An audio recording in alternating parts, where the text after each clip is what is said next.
ሰላም ሰላም ቤተሰብ እንዴት ናችሁ? እኔ ደህና ነኝ፣ እግዚአብሔር የተመሰገነ ይሁን። እናንተ መልካም፣ ሁሉ ነገር መልካም ጥሩ ነው አይደለ? እኔ በጣም ጥሩ ነው። እኔ ጋር ግን በጣም በቃ የተሰማኝ ነገር አለ። እሱ ደግሞ በቃ ማስተራብነት በጣም ታሟል።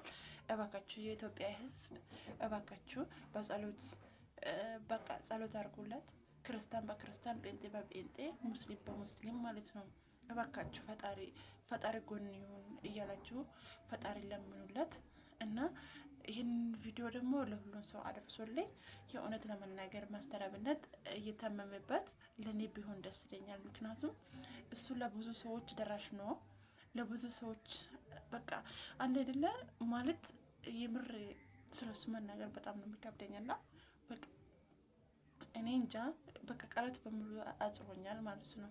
እባካችሁን ፈጣሪ ልምኑለት።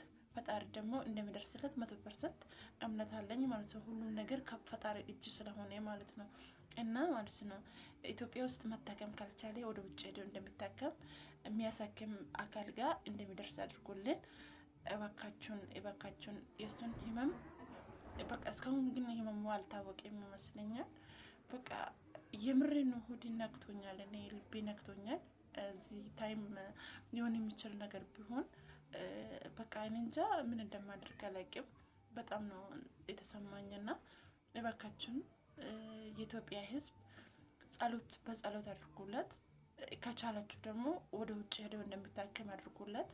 የምሬ ነው። በጣም ተሰምቶኛል እኔ እውነት ለመናገር ማስተራብነት እግዚአብሔር ባንተ ጋር ይሁን፣ አርሴማ ካንተ ጋር ትሁን፣ ማርያም ካንተ ጋር ትሁን። በቃ እግዚአብሔር ካንተ ጋር ይሁን። በቃ ምንም የሚል ነገር የለም። እግዚአብሔር ካንተ ጎን ይሁን። ማስተራብነት የምሬን ነው። ፈጣሪ ሆይ ማስተራብነትን ወደ ድሮ ይመልስልን እባክን። ፈጣሪ ሆይ እናመሰግናለን። ሰላም ቆዩልኝ ቤተሰቦቼ፣ ደህና ደሩ። ባይ ባይ።